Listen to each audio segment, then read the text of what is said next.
This episode of Book Battle is brought to you in part by Screw Attack. Sorry, Pippin Films and Porpo's Videos, where you'll find two ridiculous people trying to make a living on the internet.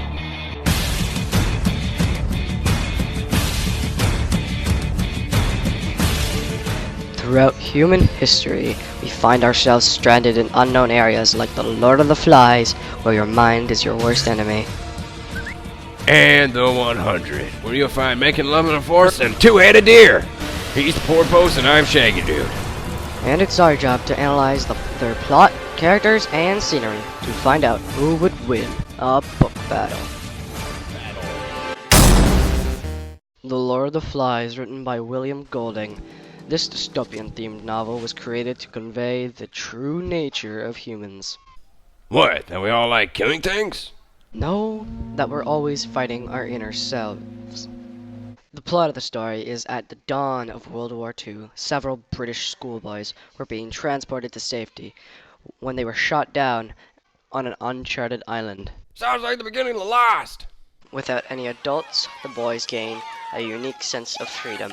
Without any rules to follow, the boys' humanity begins to crumble. In the book, there are 5 main characters, All of which represents a specific personality. Ralph is the main protagonist. He's seen as a leader throughout most of the book. He represents common sense. Piggy. Piggy is a sidekick and constantly being made fun of. Piggy represents intellect. Jack. Jack is the main antagonist and is the root of all evil. Sounds like my ex-wife. Roger. Roger's Jack's henchman and represents chaos. Simon. Simon is a cookie character. Simon represents kind and peace. The Litlins. The Litlins are all of the small children. They really do nothing but get in the way. Wow, what a bunch of little shits. Let's look at the scenery. Yeah, it's time for my favorite part. Picture time! In the Lord of the Flies, there are many locations. The beach, the lagoon, the forest, Yeah, that burned down. The pig run. the platform, the hill, and the cliffs in Castle Rock. Hey, that's where that fat kid died. Shaggy! Spoilers! Whoops, sorry. The 100, written by Cass Morgan. This post-apocalyptic future space-themed novel begins in the year 2315. For the last 300 years, humans have lived in space on a thing called the Ark. Why are they in space? They fucked up big time in an all-out nuclear apocalypse. But it is now time to go back to Earth. So they decided to send 100 delinquents. Yeah! That are all underage. What? Yep, they're sending 100 children to a radioactive planet. That's cruel than my ex-wife at an all-you-can-eat buffet.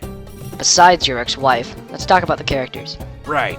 The main characters in this endeavor are Clark, Wiles, Bellamy, and Glass. Clark Griffin. Clark is 18 years of age, and before getting thrown into prison and watched her parents die, Like the female version of Batman. she was trained to become a doctor.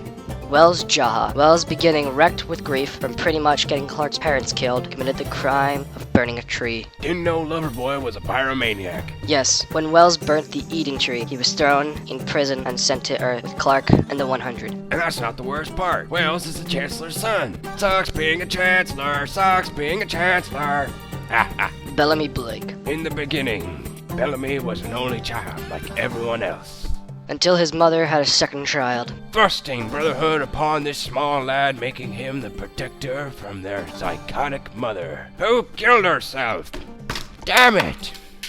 And from that day on, Bellamy's life was never the same again. Because he became Scruffy the janitor. And as a janitor, he was able to find many different objects, like a survival book, which aided him and his sister's survival on Earth. Too bad he killed the Chancellor. Shaggy! Spoilers! Whoops, sorry. On to our next character. Glass. Glass is a phoenix girl who finds herself romantically entwined with a Weldon boy. And like two lovebirds, they do the most heinous crime. Sex! Like any panicked person who doesn't want to die, it sits on the colony having babies without permission is illegal. Like any panicked person who doesn't want to die, Glass identified the father to be Luke's rapist roommate. sending that nasty son of a bitch to death. Glass gets thrown into prison, and the baby dies. But while being prepared to go to Earth, Glass escapes by doing some sort of Mission Impossible shit, just to hide from the guards for months. Until bail! Anyways, moving on, let's look at some locations. They've got the colony, which is home to Walden, Arcadia, and Phoenix.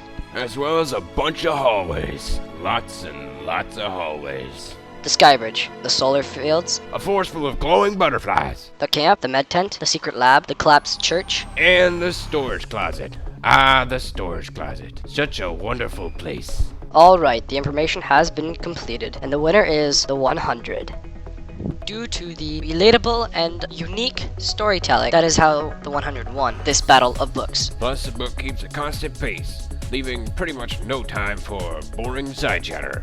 Although The Lord of Flies is a good book, and you can come back to it multiple times with a new meaning, the book was generally slow-paced and not very relatable. So the winner is the 100. Don't forget to like and subscribe and check out the official releases of Death Battle, as well as The Lord of the Flies and the 100. Please don't sue us. We don't own anything.